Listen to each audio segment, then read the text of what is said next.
Well, folks, welcome to one more edition of Politics and Random. Egberto, Willies, your host. Thank you so kindly for being part of the show. We are going to have a great show for you today, as usual. Anyhow, folks, welcome to Politics Then Right. Paul Fleming from Powder Springs, Georgia. Welcome aboard. Eric Hayes from Kingwood, Atascocita. Welcome aboard. Lee Grant from Montgomery County. Welcome aboard. We also have AVQ from the one and only Brooklyn, New York. Welcome aboard. Melanie Keelan from Barcelona, Spain. She says, happy day, people. Hope you're good. We are good, beautiful. You are here. It means we're good. And by the way, folks, for those that are listening to the show in the mornings as well, the 6 o'clock show Central Time, sometimes it gets so busy with all the connections that I have to do with the studio. Sometimes I forget to get the right screen up for the for the chat. So forgive me when that stuff happens. Okay, today I saw some nice, good discussions in the chat on the 6 o'clock show. And by the way, it's to Radnin who said, hey, wait, did you start early? Let me give the schedule again. What happens is the live shows are at 3 p.m.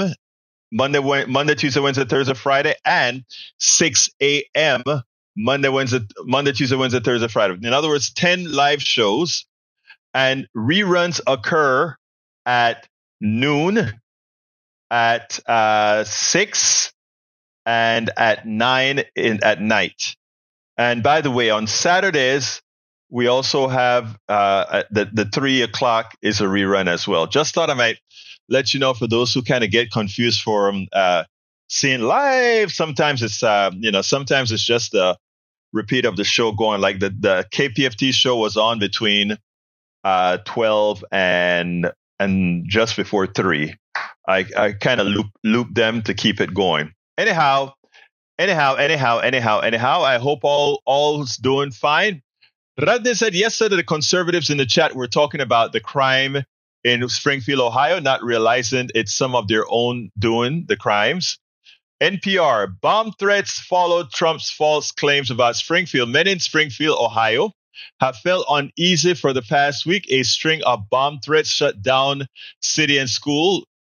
Public events have been canceled, and state troopers have been sent in to guard students going to school. These developments follow former President Donald Trump repeating debunked claims on national TV about Haitian immigrants eating pets. Local city and police officials have said there's no evidence of this happening. The false claims were originally circulated online by far-right activists, neo-Nazis, and some local Republicans, though local police said they were baseless. NPR reported earlier this month. Eventually, they were shared on social media by Ohio Senator J.D. Vance. How responsible. Trump's running mate, and then repeated by the former president on a debate stage, which made him look very silly, childish, ill-informed. Members of the Haitian community, many of whom have arrived over the past 4 years, are concerned about the safety. And the funny thing about it is the Haitians came into the community and they rebuilt a fractured community, a community that was falling apart. They gave it a lifeline. And the same thing is happening in a little town in Pennsylvania as well. These immigrants come in and give it a lifeline. And then after they do the good stuff, the people start to get, they're creating Haitian restaurants and Haitian this and Haitian that, revitalizing business. And a lot of people in the community realize, hey, we like the idea that we have another kind of food as well. We like Haitian food. We like Panamanian food. We like Mexican food. We like Costa Rican food. And they make businesses out of it, and they hire people but you know what? A lot of these guys that are out there that are complaining are a bunch of losers, right? They sit down and wait for their government check. They wait for their welfare check. And while these Haitians come into the community and work, you have a whole, like they did an interview on a woman that said, it's changing the community. They're coming to take over. Really? Lady, get a job. Go work for one of the Haitians. They would love to have you. Madre mia. Watching late on, yes, this is from Rodden again. Watching late on yesterday's replay with Greg Palast was talking about this nutter. Conservatives in the chat always talk about political violence again, never realizing it's some of their own doing the violence. Washington Post from 2020, an ex-cop held an AC repairman at gunpoint. That happened here in Houston. Claim he had 750,000 fake ballots. An air conditioner repairman was driving his truck through Houston in late October when a black SUV suddenly slammed into his tail.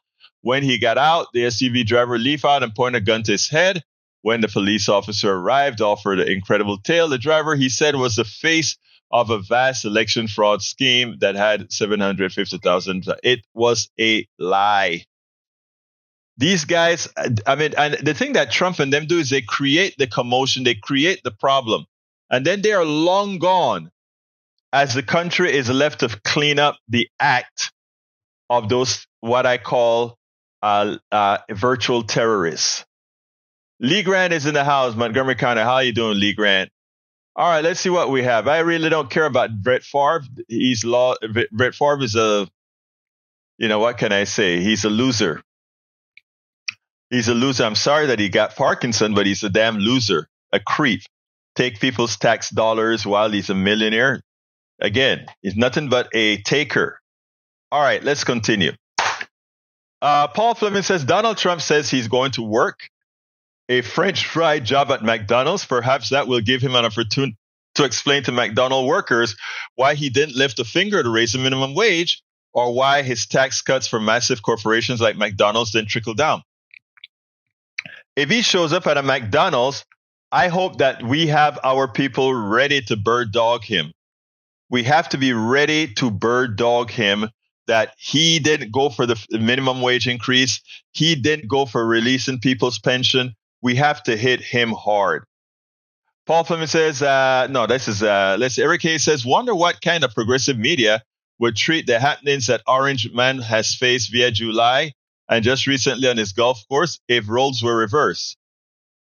When you're as evil as Donald Trump, again, nobody that I know, no progressive that I know want the guy to be gone. But by the same token, the way we see it is the way it really is. It's an evil guy, very evil guy. All right, but he says Trump couldn't work a door handle. I know. Anyway, what I'm going to do, the first video I'm going to show is an interview with my sister. And I'm working on her. I want you to listen to this interview in the context that we did it, and then we'll take it on the other side. I love my sister. And one of the reasons I said, don't let politicians get in between you and your family, in between you and your friends, etc. Realize that I think my brother Eric Hayes, for believing in Trump, for voting for Trump, is not only, in my opinion, and he's my friend, naive, immoral, and I don't know how you look your kids in the eye after voting for Donald Trump, but I won't let that stop me from trying to engage with my brother. Just like I won't let my sister, what happens with my sister. I want you guys to listen. I love my sister to death. Check this out. Welcome to another edition of Politics. This is Egberto, Willies, your host. Folks, you know what we talk about here. We are a program that wants to make sure to include every ideology, every part of the political spectrum, etc. I've spoken to all of you about do not allow politicians to create friction among us, whether that be family, friends, or otherwise. And we practice what we preach. Now, I am honored this morning, but whenever you see it, to have my sister from San Diego in the studio at Politics Done Right here in Houston, Texas. She came in from San Diego. I love my sister dearly. But let me tell you something. My sister is diametrically opposed to me politically. But there's one thing that we always remember. Numero uno, we will never, ever let any politician or ideology get between us. That is what we preach. That is how we are going to change the system around here. So I begged her for an interview. This is all natural, no practice, no nothing. Okay. So anyhow, Clara Gill, she is a financial planner. She is all these great things. she is a leader in her church. She's an evangelical Christian, all the things that I'm not. And she is my sister who I love dearly. Clara Gill, welcome to Politics Done Right. Thank you. Anyway, first of all, tell me a little bit about yourself. Who are you? Well, I want to say first and foremost that we love each other very much, and that alone creates the unity. However, I am very conservative, so obviously there are many differences. But even as you're conservative, what does that mean as for? Actually, you know what? It means primarily we don't talk politics. Well, but we do talk politics sometimes. Yeah, I try to avoid it. She tries to avoid it, but we make sure and keep it going. But anyway, what does conservative mean to you? Being a conservative, what does that mean to you? It means first and foremost that I'm a child of God, and that my goal is to be pleasing to God. I want to live my life worshiping the Lord and just meeting his ideals as much as I humanly can. And how do you think that makes you different from your brother who grew up with you as a Christian in the Christian church, but has become a humanist? Do you think, given what we know about each other as human beings, that we are all that much different, forgetting about politics altogether? Well, I think that's what makes the difference. I think the difference come in that you give priority to different things. Your focus is on what you believe is socially right. And my focus is what God says is right. And do you think that differs a lot based on what you know? Do you think that differs a lot from what progressives believe? And by the way, I am a real progressive as well. And I think sometimes we make a caricature of conservatives, and I think conservatives make a caricature of progressives.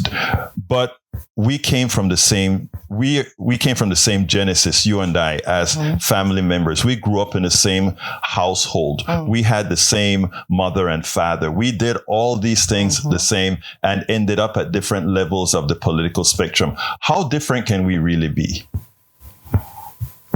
I don't know. You tell me.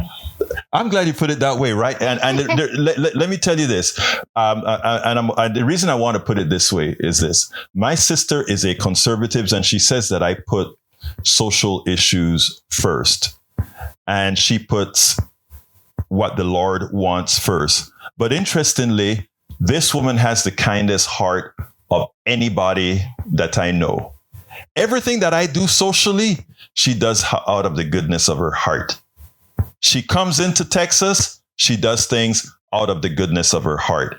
So where I see people make big differences among what you promote and what I promote, it behooves me because, like I said, I don't see, again, we're not going to talk about the sensitive issues like abortions. We're going to disagree on that issue, on abortion. We're going to disagree on border control. Border control. I don't know why that one is, but we're going to disagree on border control, right? But I think that I still don't see how that becomes the majority of what makes us love on each other, what makes us not communicate with each other. What's your thoughts on that? I think we communicate on everything except politics.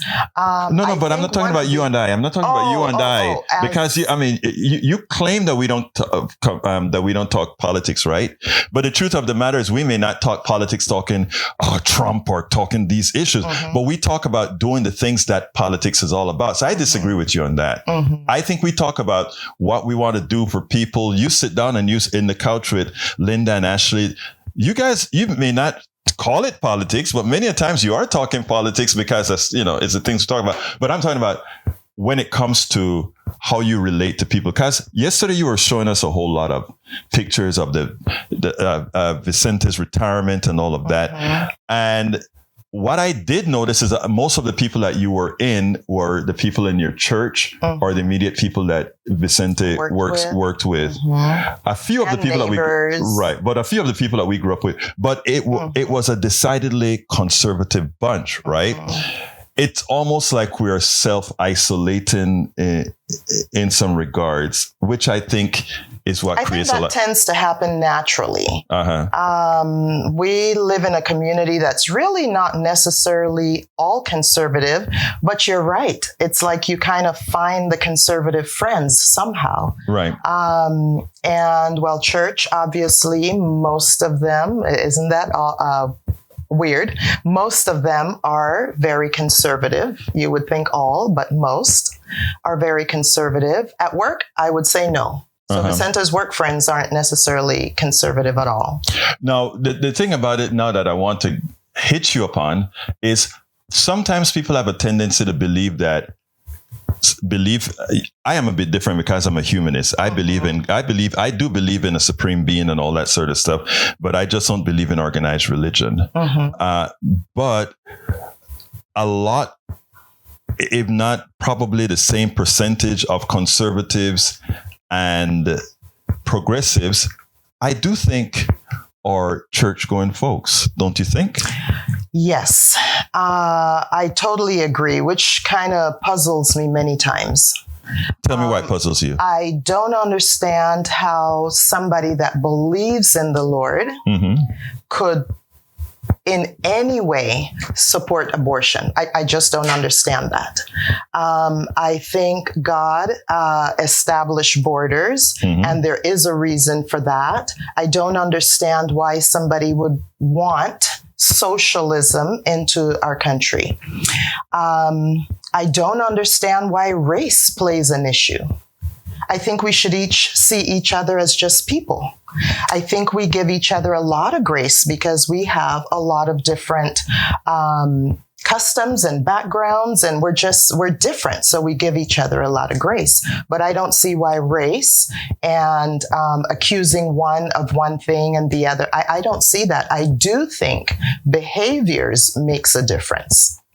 And I think there are standards of behaviors that we should live by. You don't think race plays a big role in our society right now? I think people make it a big issue, but I don't think it should be. It shouldn't be a big issue. No, I agree with you. It shouldn't be a big issue. But look, and this is a plug for my book right here with my sister. I haven't given her to read yet, but I'm going to give her a signed copy to read. Tribulations of an Afro-Latino Caribbean Man. We're both Afro-Latinos, you know. And I wonder sometimes, because my experience I've recounted a lot of stories in this book where I was affected racially, both in business and my professional career. And I wonder how much of it is that I know how you want the world to be as far as racially blind. I don't think it is. I think you think it is more so than I am. Not racially blind. I don't think you're racially blind because I don't give up being Panamanian and give up being black. I grew up being black, and that's what I relate. That's who I am. I'm not African American because I don't have the same customs. Well, no, we are. That's why we are Latino. Yes. Yeah. And so I don't think you ignore that because I want to share my food. I want to share my culture, homemaking, my whole culture. Exactly. Right. And so, no, you don't give up that, but you're able to appreciate what everybody brings to the table. I think that is true.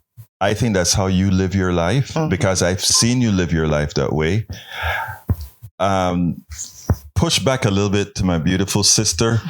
I do think that you don't, because of your environment, I don't think you see a whole lot of what's outside. But again, maybe after you read my book, you'll see some of what your brother went through from a racial standpoint and why I take some of the positions that I take. But we can only get this place, Clara. Go ahead. Go ahead. You, just go ahead. Once or twice, there's been circumstances, and who knows, maybe a lot more. But the times that I was keenly aware of it, I saw it as their problem, not mine. I agree, but that's because of how we grew up. We grew up with a lot of our parents. I start out the book saying we had the best parents, and the reason I say that is that what they did is they gave us that oomph that said, and in fact, that may be the reason why you take the positions you take, because nobody's better than you are, and you are better than nobody. Exactly. That's how we grew up. But I can't live my life for just folks that have lived as a host, as an activist. I can't live my life for just, well, I have this self-confident and I don't let all those externalities. They're the ones with the problem. I can't live like, I have to look at those that didn't have the wherewithal to have grown up that way. Right. But so when it comes to the racial issue, and this is where I say, I think a lot of times there are a lot of differences that we have between conservatives and progressives that aren't really there. It's a perspective issue and not a difference in what you say. Now, the abortion, that is not a perspective issue. That is a real issue. And I don't think, even between you and I, we will never, ever get over that hump, because your belief in the abortion issue comes from what you think the Bible say. My belief in this is women's rights, and we are not going to be able to square that. But that isn't the only issue that creates society or an environment. You mentioned something about socialism. I think to some extent, folks don't understand when they use what I call the socialist trope. They don't understand that. But we have decades under which we can always talk about these issues. But I'm serious. We have decades we can talk about these issues without, and talk about what things are. Because what happens is, I wish you used to listen to Politics Done Right more often. Because what happens is, I try to keep my soul calm. So no, I don't. Neither one. But I know. But she doesn't use a TV anymore or anything like that. But let me tell you, because when we break down, and we talked about this on KPFT and the other stations, when we break down the issues that we stand for, and that the other side, your side, like to call socialism, it's one of the biggest misrepresentation of what we believe in. You've known me all. Yeah, it's cool. You've known me all your life. I mean, you've known me to be a self-starter, build on my own, all of that my entire life. Right. And that's what I think everybody wants to do ultimately. But we have this chasm. Is it chasm? Is that the word? Chasm, where that doesn't get done. So, I mean, you brought up some great issue: socialism, abortion, the border. Now, the border. You and I off camera gonna have to have a big fight about border. No, we won't. When I say, you know what I mean by fight now, and the reason why is this: from the border standpoint, the border is a problem that isn't at the border. Everybody sees a problem at the border as being the problem, but they don't look at the policies behind what creates a problem at the border. And I think that is, the people on the right, the people on the left, nobody wants to tackle that problem as it should. And I think until we get into more depth as far as these issues that cause that, we're just talking past each other. But the big issue that we wanted to discuss here, that I wanted to discuss with, I disagree with you. Okay, go ahead. No. If you disagree, this is your platform. I absolutely disagree with you. There is we started doing something that was very successful. So the idea that it's not at the border, I'm not real sure which news you're watching. Actually, I think the news you watch doesn't really talk about the border. Yeah. But the issue at the border is a tremendously real issue that has tremendously real impacts on all of us. And by the way, primarily on the African American community. that I understand that is the message that is put out there. You noticed you just said, I don't know what media you look at, which is no, it's important that you said that. I mean, believe it or not, that is part of the discussion, and it's why we have to start building trust in the area of media. And the thing about it, folks that are listening, me and my sister hadn't talked about immigration, and I absolutely don't know why. And I think we haven't spoken about much of anything, actually. Yeah, we did. Recently? Not recently. Okay, not recently. Because you guys abandoned. We used to. Yeah, but you abandoned me in Texas. You stayed your butt in California. We have not. Did not till you came over. Anyway, the immigration issue, there's a whole lot of misinformation, and unfortunately, and we are immigrants. Mm-hmm. We are immigrants.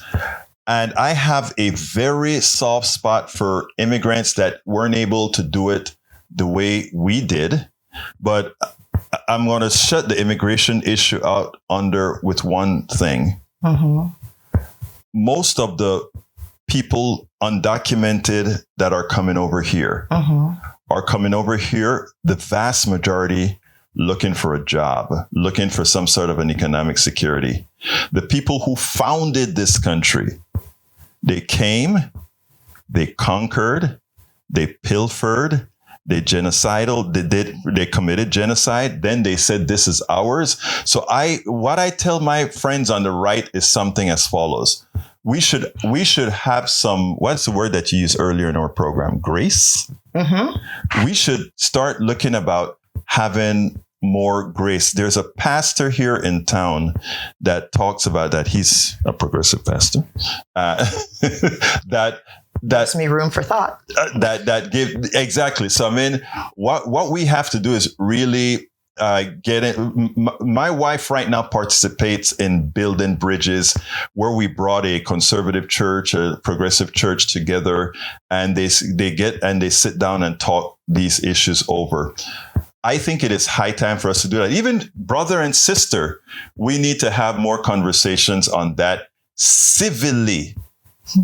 Civilly. In other words, just going point for point, having people to have discussions on these issues. But this shows you how deep that these particular issues. Yeah, go ahead, babe. I want to add one thing to everything you just said. Where there's a rule of law, there's a reason for that. And we live by that rule of law.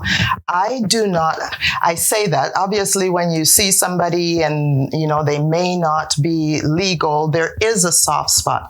But as a standard, there is a rule of law, and that rule of law should be followed.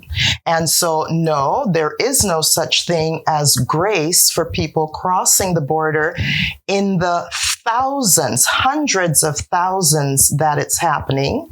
I don't know if I understand what you mean by the grace. Because there is no grace. You just simply do not. I don't care what reason you're crossing the border for. I don't care that there is, you're being lured by jobs or anything. There is a law. You live by that law. That is true in every facet of our lives. And how do we handle, again, we are here today with that occurring, right? Mm-hmm. What kind of grace do we have for those who did it differently, meaning came in to conquer, kill and pilfer? What do you think about those folks who did that? I'm not sure who you're talking about. I'm talking about the people who founded the country. I cannot discuss that with you. I have no idea. I don't think your characterization of it is exactly correct, but I wouldn't discuss that. Uh-huh. There is currently a rule of law, regardless of what might have happened, many, many, many years ago. I have no idea. Today, there's a rule of law. There has been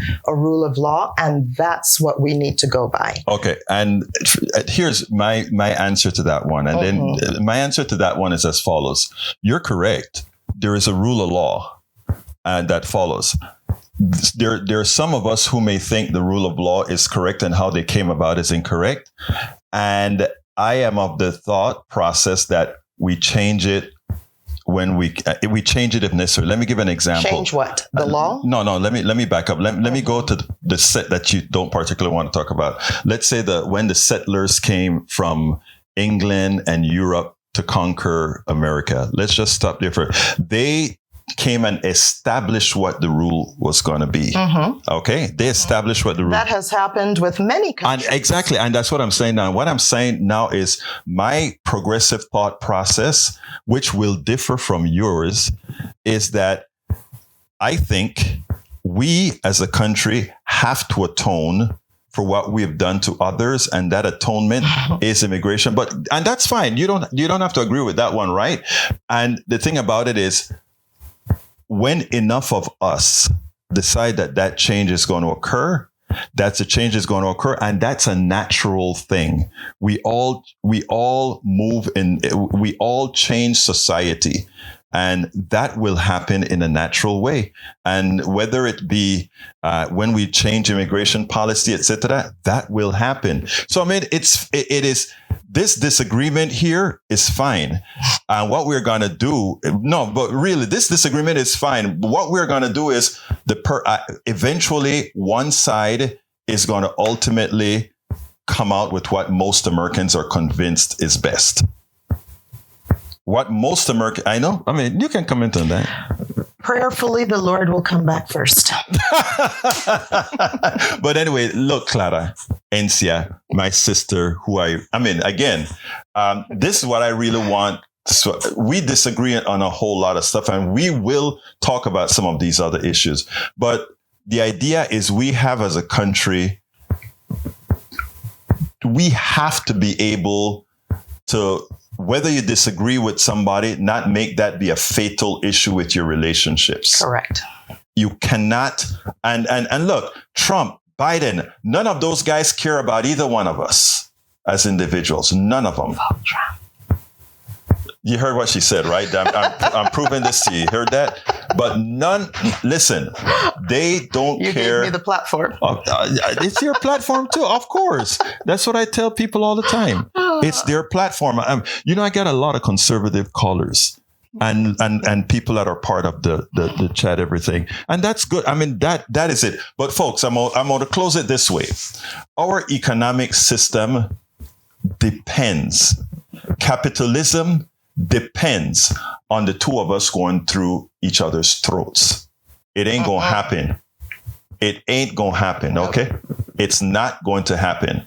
Not at all. And the fact of the matter is, when we are able to do this as a society, we are going to make a real change. And the change is not that I'm going to get all that I want.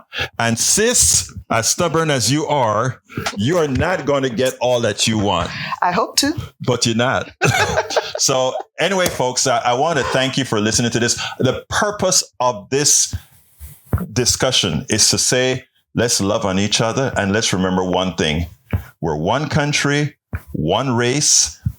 We just have to figure out how this stuff is all going to be. And Clara, I agree. Oh, we agree. Get out of here. I want to thank you very much for giving me the opportunity to speak to you, because I know this took courage on your part to just come out and do it. And you did a great job. Thank you, Mano. All right, babe. I love you. All right. Anyway, folks, thank you.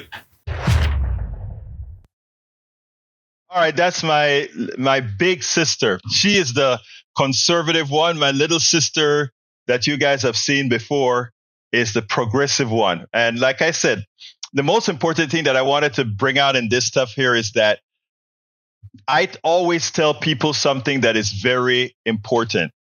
You don't let politicians or these ideologies get in between you and your family, you and your friends, or etc. And one of the reasons I try to hold on to everybody, and you see, even our damn our damn MAGA folks in here, when I tell you I love my MAGA folks as well, the idea is to let you guys also see it's real. It's real.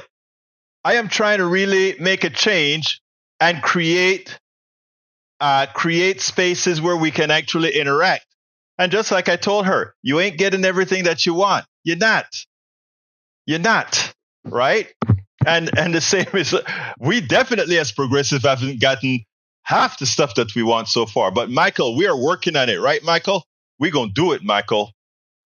Michael, we're going to do it. Okay. Anyway, folks, I have some other videos to show you guys today. This is another good one. Trump have been out there talking about crime. Well, that lie was debunked. And I told you guys yesterday I was going to have it on. So here it is. Donald Trump, with the aid of local media, national media, you know, that stuff that says if it bleeds, it leads, gave the impression that crime is rampant. And if you go outside, crime may actually hit you. What I always ask people to do is look around your neighborhood.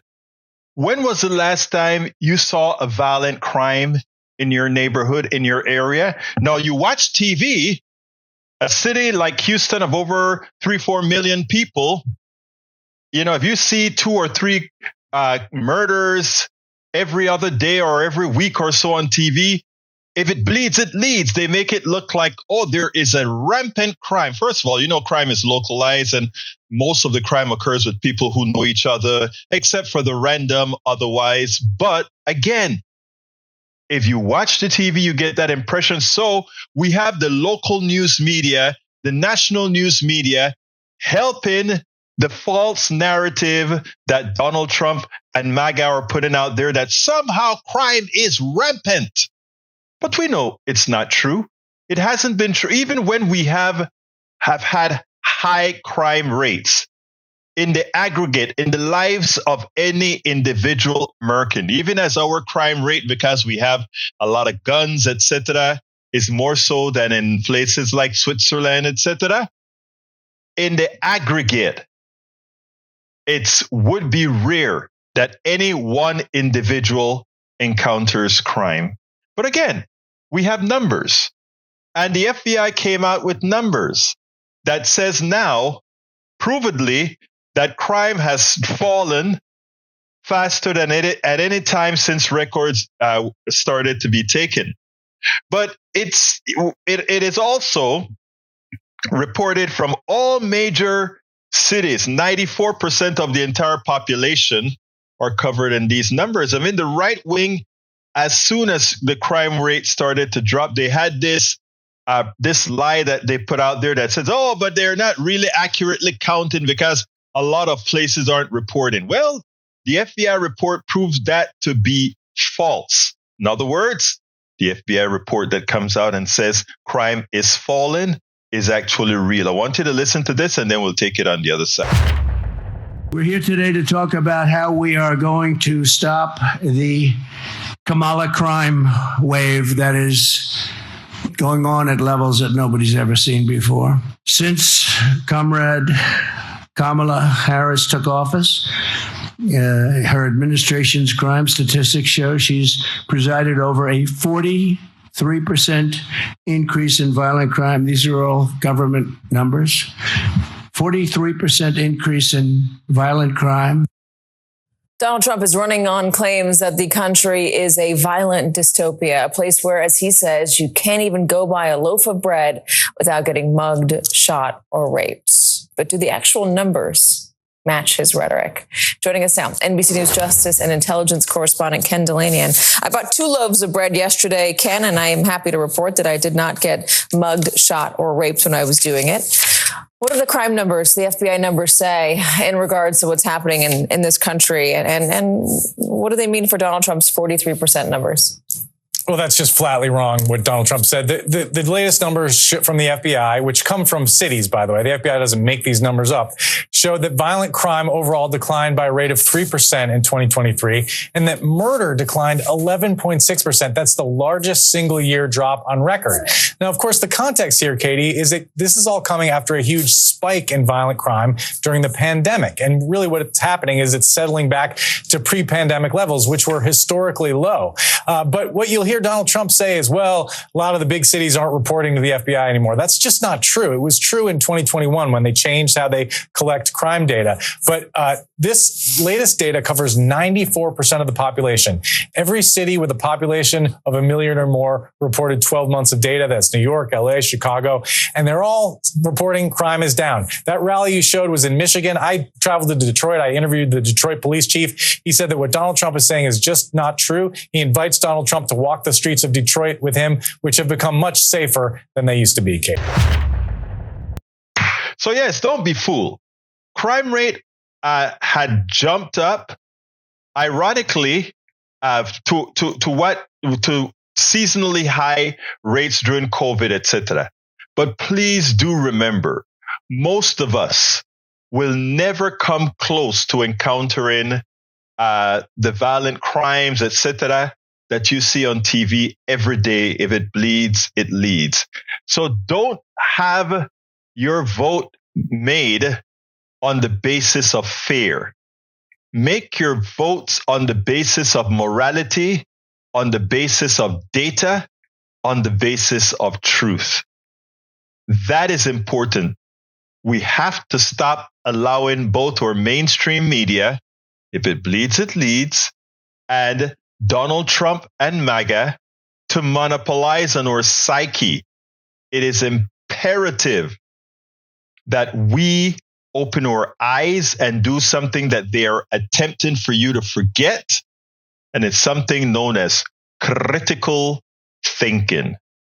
Critical thinking.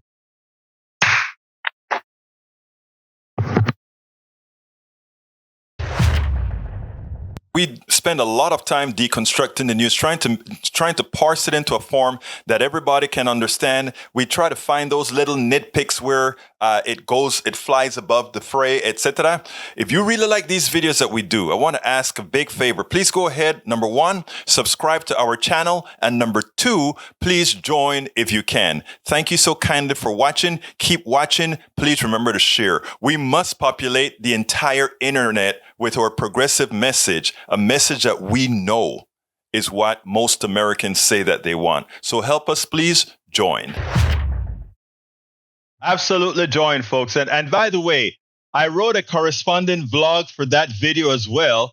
Please take a look at it. It's right here, where I give some more information on crime. The interesting thing about it is all these people that fear crime so much, right?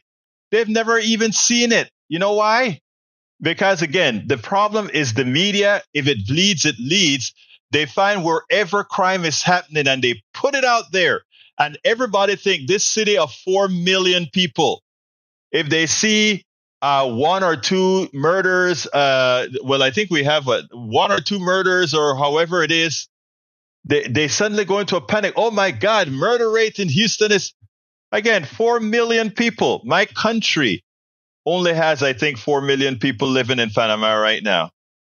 And when you think about how crime works, I mean, look, it is the problem right now is too often we allow. And by the way, Ray, if you're listening, give us a call now, Ray. That was a video playing, which meant I couldn't answer the phones. But if you, Eric, get off of the Jocelyn thing. You keep using the same darn name over and over. Let the girl rest in peace. That's one thing. You want me to go ahead and call all the people that are murdered by the cops often? You want me to call out all the people that's been murdered by our society based on our social programs? You want me to call out all the people that were murdered by our founding fathers? Come on, grow up.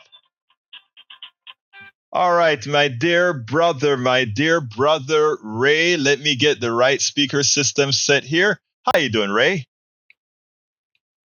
I'm good, brother Egberto, and I just want to say thank you for sharing that intimate conversation with your beautiful sister.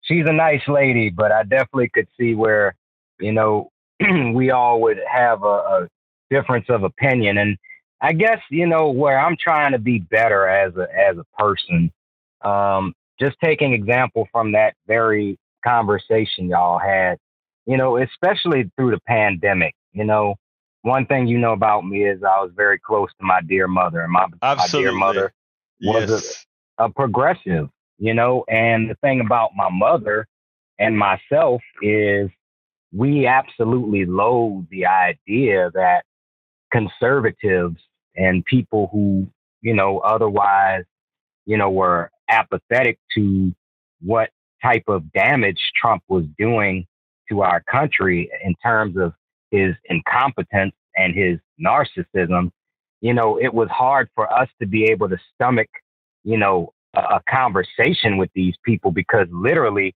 we are sitting there mentally and emotionally suffering, and you're just sitting there like, it's God's will, or it's what's supposed to happen, or that's just the way things are supposed to be. And it's like, at some point, I just get filled with so much anger and rage. I just want to, it takes me to a very dark place. And it's like, yes, congratulations. I'm so glad you're able to have conversations with your sister, but that's your blood.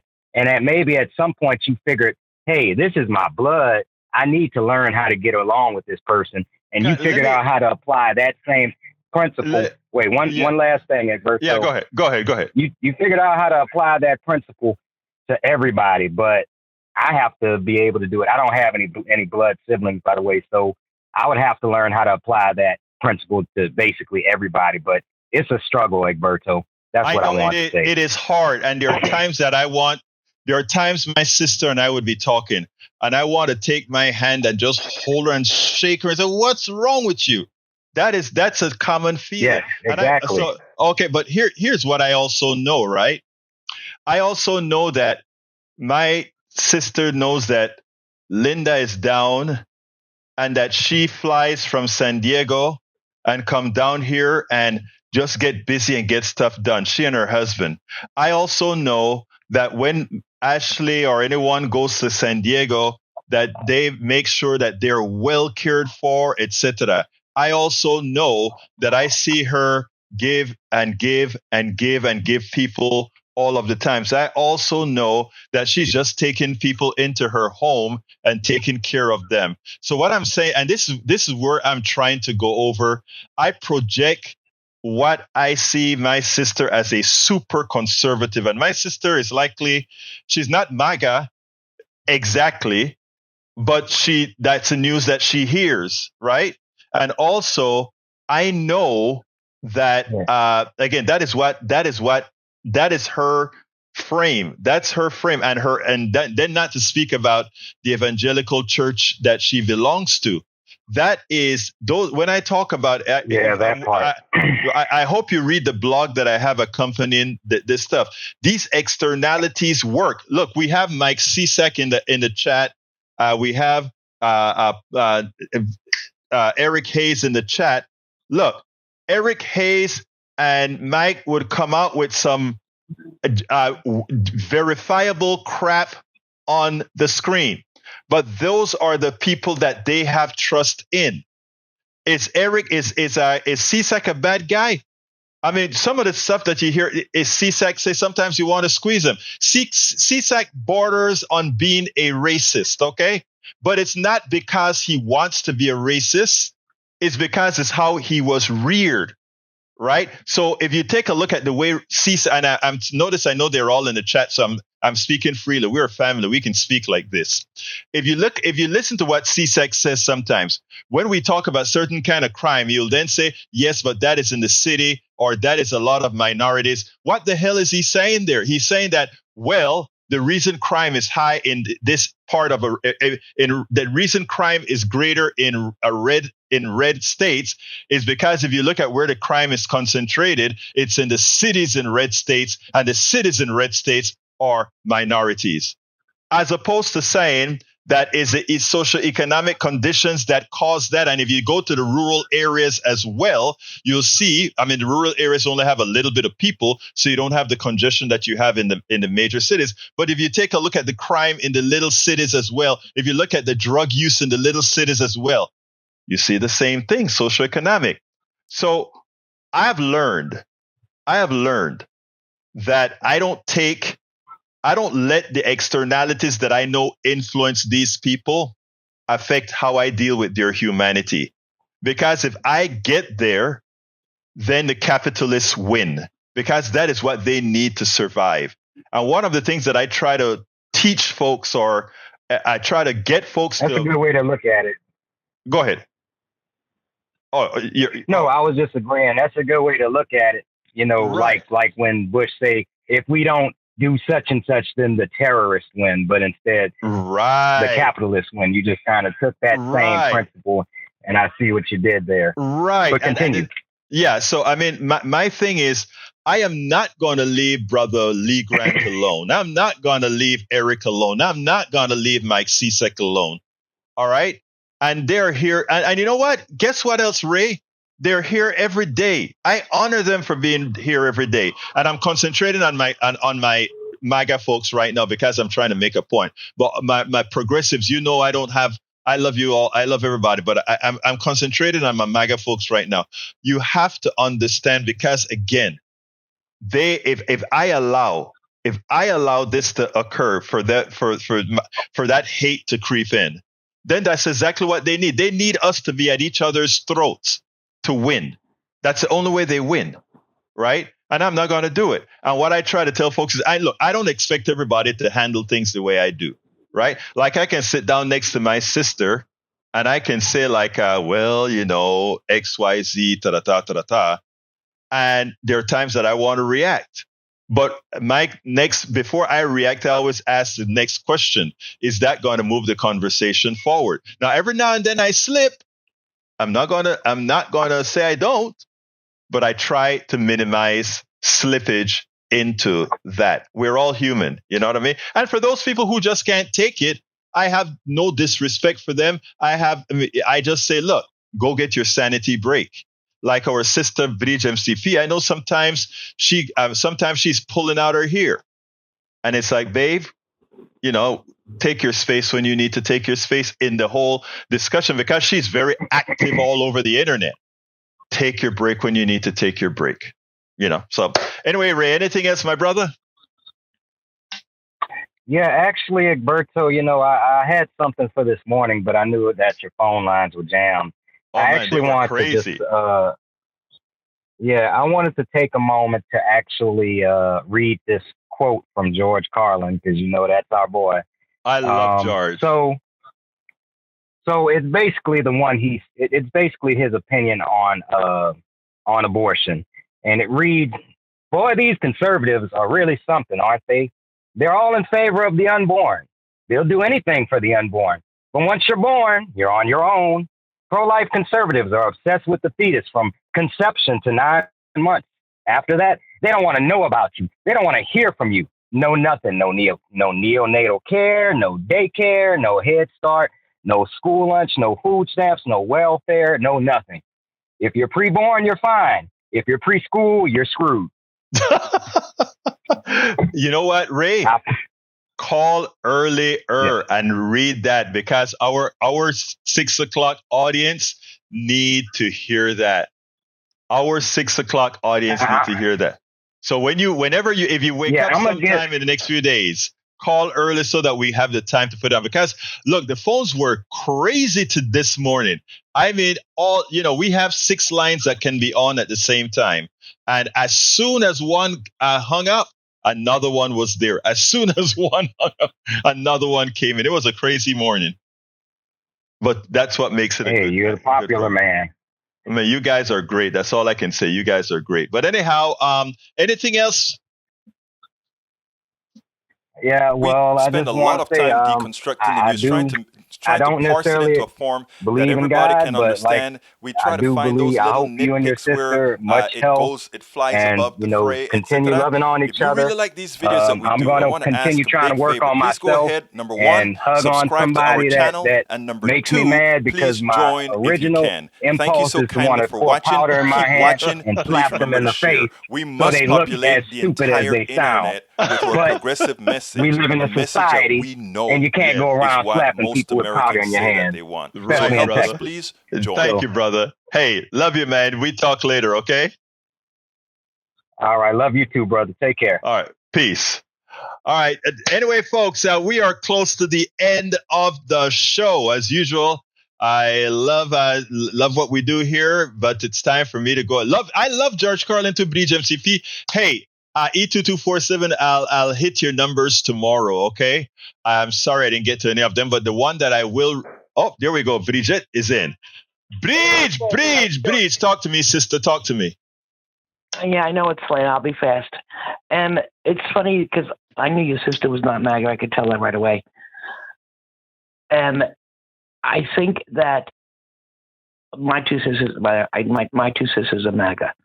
And the one thing we've always talked about is that they didn't like the way the major complaint was they didn't like the way everybody makes fun of Trump. They're constantly making fun of him drinking water, walking, whatever. And that's the thing that bothers them. And they have to stand up for him. And I was like, well, he's a grown man, and he does have those issues. I mean, why do you, who he doesn't even know, have to stand up for him? They were like, you have to understand, you always make fun of him. I said, because he's an idiot. And they're like, see, there you go again. I'm like, well, I mean, look, I mean, and then they say, oh, you think you were a college professor, you know everything. I said, he is an idiot. So that's our conversation. And me and my sister, we talk about everything in the world.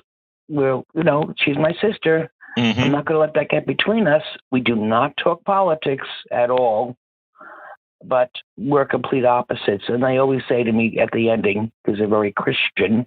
Ever notice that? They're always very Christian, which is really Protestant in old terms. They're very Christian. She always says to me, I know you're gay, and I don't have a problem with that. But please remember, you're going to hell. Huh? You know, you need to send her the George Carlin stuff about people going to hell. There's a clip on you. Maybe I'll find that clip for you and send it to you. So you I've seen so many of them, but I'm like, okay, I'm going to hell. Well, I know my hell's not going to be your hell, but whatever. I just wanted to put my 2 cents in there. It just cracks me up. So anyway, it was a good interview with your sister. Thank you very much, Billy Jack. Coming from you, that means a lot, sis. We talk, all right? Okay, later. Bye. Love you, girl. Have a good one. We talk. You too. All right, folks. We got to close this baby up now. I just want to give a quick thing to say. Please go ahead and support the program. How can you support the program? PoliticsDoneRight.com/support is the all-encompassing support. PoliticsDoneRight.com/support. But if you really want to help us sort of on a sustaining basis, consider becoming a paid subscriber of our newsletter.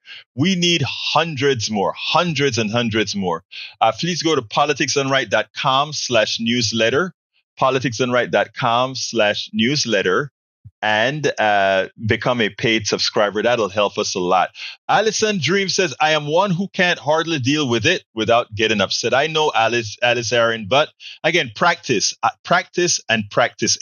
You can practice it, and eventually it works out. Anyway, gotta go, guys. Please go to politicsdoneright.com/newsletter. Become a paid subscriber. Let's get this stuff going. My name is Egberto Willies. This is Politics Done Right. And you guys know how I end this baby. I am what? Out.